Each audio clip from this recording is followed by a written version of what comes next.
Hello বন্ধুরা, ভ্রমণ ফ্রিকের আরেকটা ব্লগে আপনাদের সবাইকে স্বাগত। যারা আমার চ্যানেল ফলো করে থাকেন তারা খুব ভালোভাবেই জানেন আমাদের প্রিভিয়াস ডেস্টিনেশন সেলাপাসের এক্সপিরিয়েন্স সম্বন্ধে। প্রত্যেকটা ছোটোবেলার বন্ধুদের গ্রুপে একটা কমন স্বপ্ন হয়, সেটা হলো সবাই মিলে একসাথে গোয়া যাওয়া, 2 নম্বর সবাই মিলে একসাথে পাহাড়ে যাওয়া, আর 3 নম্বর দ্য মোস্ট ডিফিকাল্ট ওয়ান, সবাই মিলে স্নোফল এক্সপিরিয়েন্স করা। অ্যান্ড ফাইনালি সেলাপাস ঘুরতে এসে আমাদের সেই স্বপ্ন পূরণ হলো। Each and every one of us was full of content. Facebook university থেকে জানা যে মৃত্যুর আগে নাকি প্রত্যেকটা গুড মেমোরিজ এক এক করে কোলাজের মতো চোখের সামনে থেকে যায়। এই কথা যদি সত্যি হয় তাহলে আমার চোখের সামনে থেকে মেমোরিগুলো এক এক করে পাস করবে। I can ভাউচ for that. কোথায় যাচ্ছি আমরা এখন? কোনো এক মনেস্ট্রিতে। মনেস্ট্রি না, ওয়ার মেমোরিয়াল। ওহ, ওয়ার মেমোরিয়াল। সেলাপাস ঘোরার পর আমরা এসে পৌঁছলাম যশবন্তগড় ওয়ার মেমোরিয়াল, যেটা তৈরি হয়েছে in the memory of rifleman Jaswant Singh Rawat. যারা রাইফেলম্যান যশবন্ত সিং রাওয়াতের গল্পটা জানে না তাদের জন্য ছোট করে আমি গল্পটা বলছি, which is a very inspiring story, রক্ত গরম করে দেবে। যশবন্ত সিং রাওয়াত ওয়াজ আ ওয়ার হিরো, যিনি শহীদ হয়েছিলেন 1962 ইন্ডো চায়না ওয়ারে। উনি উন্ডেড অবস্থায় একা 72 ঘন্টা চাইনিজ সোলজারদের আটকে ছিলেন এবং ওনাকে সাহায্য করেছিল 2 লোকাল মনপা ট্রাইবের মেয়ে, যাদের নাম সেলা এবং নুরা। তারাও সেদিন রাইফেলম্যান যশবন্ত সিং রাওয়াতের সঙ্গে অমরত্ব লাভ করেছিল।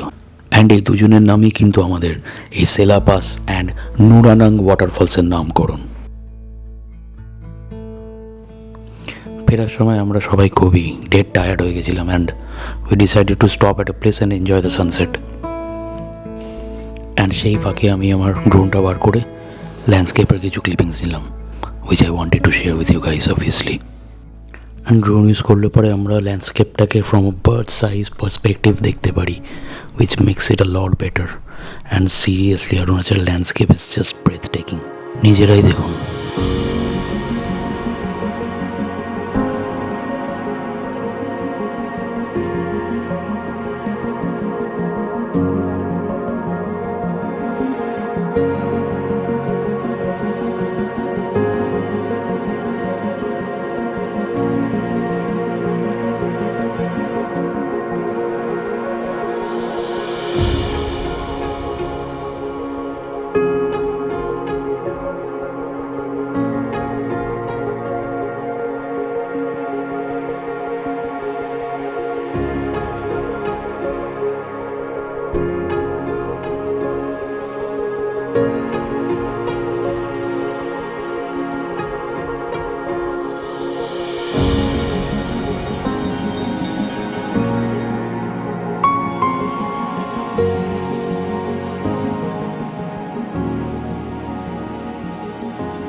क्या कर रहे हैं आप अभी?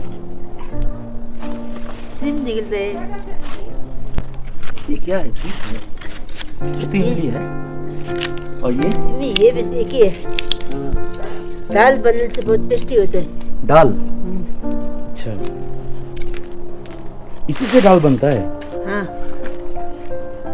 Already we are running late as usual.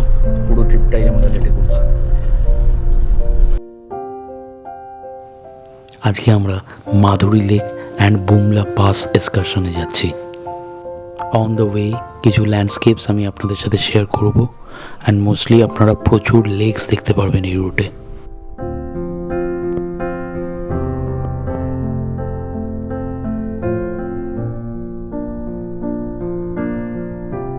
Tagore, you're feeling good? Heaven. জায়গাটা দেখো। অরুণাচল প্রদেশ এমন একটা স্টেট যেখানে Indian army is always very active, obviously because of its geographical location. And তাই জন্য আপনারা প্রচুর বাঙ্কার্স দেখতে পারবেন, যেটা হয়তো আগেও ছিল অ্যান্ড এখনও সেগুলো আছে।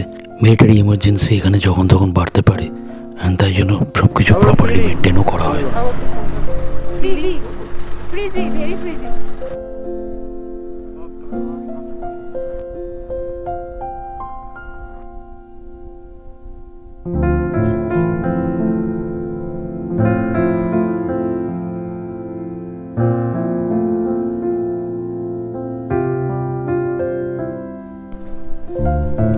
Hello. Hi. हेलो এই লেকের অ্যাকচুয়াল নাম হলো সঙ্গীতসর লেক। কয়লা মুভির একটা সিকোয়েন্স এখানে শ্যুট হয়েছে বলে এর নাম হয়েছে মাধুরী লেক। মাধুরী লেক জায়গাটা খুব সুন্দর যদি ওয়েদারটা ভালো পাওয়া যায়। তাই কিছুদিন আগে আমার মা বাবারা এসেছিল, পুরো কাদা ছিল, আর আজকে আমরা যা ওয়েদার পেয়েছি টপ নচ। লেকের এরিয়াটা খুব ভালো টাইম কাটানোর জন্য, বাট আমাদের কাছে টাইম কম, সো আমরা হাফ অ্যান আওয়ারের বেশি এখানে টাইম ওয়েস্ট করবো না, বিকজ আমরা already we are running late. আমরা এরপর বুমলায় যাব। Sorry, okay. আমরা কিছুক্ষণ চুপচাপ এর সিনিক বিউটিটাকে উপভোগ করি। আসুন।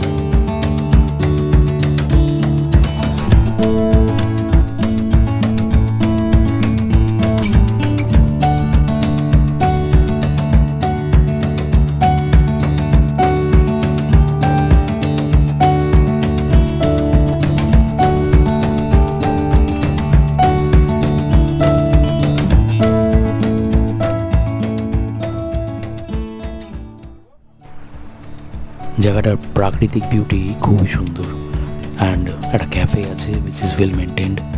মোটামুটি সব কিছুই পাওয়া যাবে ব্রেকফাস্টের, অ্যান্ড একটা পার্ক আছে যেখানে বাচ্চারা দোলনা চড়তে পারবে। অ্যান্ড এবার আমরা যাচ্ছি ইন্ডো চায়না বর্ডার বুমলা পাসের দিকে, which is around 15,200 feet approximately. রাস্তা আস্তে আস্তে অনেক ডেঞ্জারাস হচ্ছে, অ্যান্ড ল্যান্ডস্লাইড চান্সেস অনেক বেড়ে যাচ্ছে। And finally, after a very hectic road journey, আমরা রিচ করলাম আমাদের next destination Bumla pass.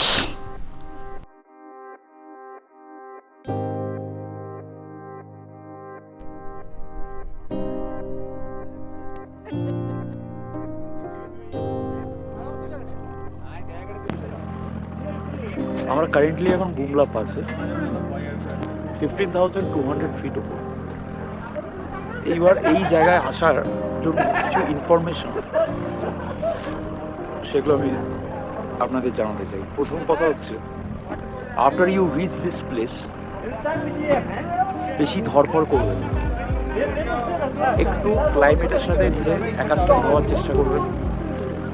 This is very important, because খুব সুন্দর একটা জায়গা। ন্যাচারালি কী হয়, আমরা আবেগের বশে দৌড়দৌড়ি করা শুরু করি। কথা বলবেন আস্তে, কোনো ওষুধ কিছু দরকার নেই, মানে আমাদের এজে তো দরকার পড়েনি। অনেক এখানে ওল্ড পিপলরা আছে যারা এসছে, অ্যান্ড অবভিয়াসলি জায়গাটা আসবেন। এখানে অত বরফের এক্সপেকটেশনস নয়, এখানে এইটা রিয়েলাইজ করার জন্য আসা খুব দরকার যে how the Indian army is fighting each and every day to protect the nation. এদের জন্য আসাটা এবং এদের রিয়েলাইজ করা যে কীরকমভাবে এরা লাইফ লিড করে, এখানে কীরকম টাফ পরিবেশে এরা দেশের জন্য দিনের পর দিন স্যাক্রিফাইস করে যাচ্ছে, সেটা বোঝার দরকার, রিয়েলাইজ করা দরকার। এসে টাইম নেবেন। এই সামনের যে জায়গাটা আছে, গ্রিন কালারের যে হাউসটা আছে,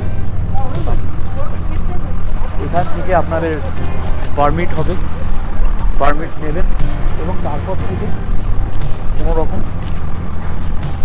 ফটোগ্রাফি ভিডিওগ্রাফি করবেন না, উইচ ইজ রেস্ট্রিক্টেড। রেসপেক্ট করবেন যে ইন্ডিয়ান আর্মি যেটা করতে না বলছে সেটাকে রেসপেক্ট করবেন। ফটোগ্রাফির জন্য আলাদা একটা জোন আছে। এই ইন্ডিয়ান ফ্ল্যাগ উঠছে, ওই জায়গাটায় ফটোগ্রাফি করা যায়, ঠিক আছে। শরীরের উপর ভরসা করুন, নিজের শরীর সব থেকে বেশি ফাইট করার ক্যাপাসিটি রাখে। এবার কারো শরীর খারাপ হয়ে গেল তো অবভিয়াসলি এখানে সব রকম ফেসিলিটি আছে। বুমলা পাসে এরকম টাফ ওয়েদার কন্ডিশনসে দিনের পর দিন ইন্ডিয়ান আর্মির এইভাবে লাইফ লিড করা ইজ ট্রুলি ইন্সপায়ারিং।